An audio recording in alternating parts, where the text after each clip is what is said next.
You want to take this in stages. So first, firm stance facing the dog. Hands up is kind of like a stay. It just means watch it. I bump into him a little bit with my knee a couple of times. I think I said no once, or just made a hey or ch noise. Just, there's another knee bump. Again, I'm keeping him out of my space.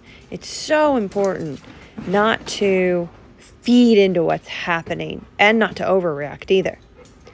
So movement creates stimulation. So wait till the dog disengages or settles a little bit, then take a few steps, freeze again. So as soon as they come at me, I freeze again. And then if they touch me, I touch them. I bump into them and I freeze.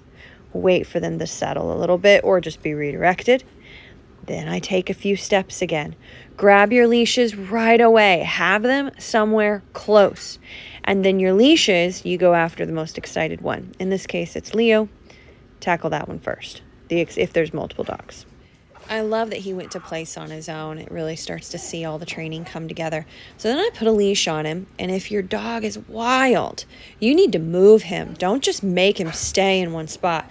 You need to move him around. Do a few turns, target place a few times, stop and sit, and really just work through that energy whenever you have control with a leash. Now, I wanted to show this again because if you know a jump is coming, you can be proactive and do a bigger no and really step forward. But with the smaller stuff, you want to just make sure you don't give into space.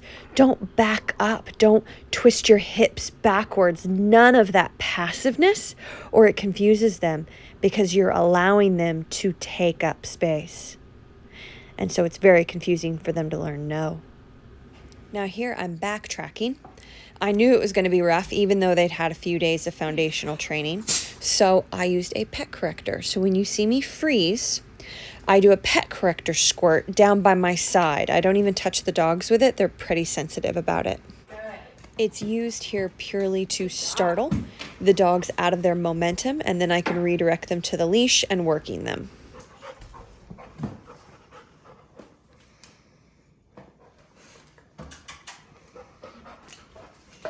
Oh, good. You slide. Good job. Good. Let's go. Let's go. Place. Sit. Good. Luna. Good job, Luna.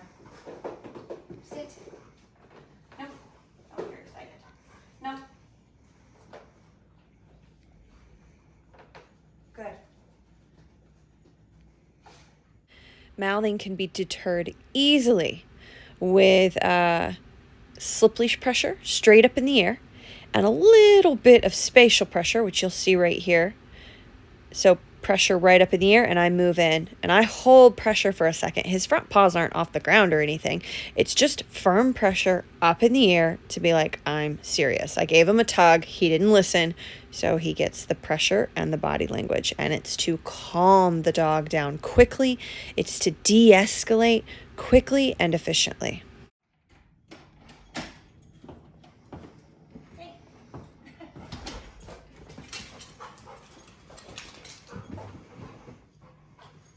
Hey, settle down. Good. Hey. Now look how beautiful this is, only our third time in a row doing it. When you first start practicing this, you need to do it until it's clean, meaning you see great improvement.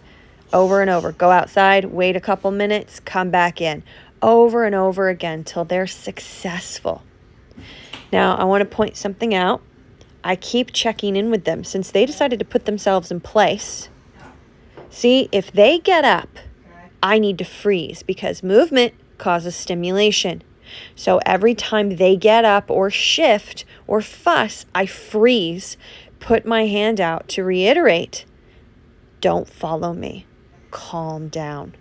Then if I think they're about to get up, you saw me, I actually move in as well. That's clear body language communication, not petting your dogs, getting them amped up, and then trying to ask for obedience. Stop trying to use obedience to control dogs. First, it's just a no and a calm down. Say it with your body language. Don't try to use obedience, especially if you're excited or have been excited. It's all about how they view the situation. Now, Leo's honestly nice and calm, but just to show you what if he wasn't, he's doing great, but if he wasn't, I would continue to pattern him.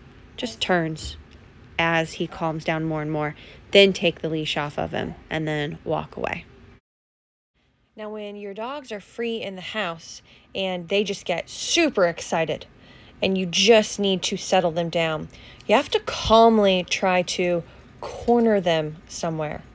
And so if they're just running free and they're feeding off of each other like crazy, you might just need to grab one and put a leash on them, calm them down. It's really about the leash. But if you want to practice without to see if you can do it.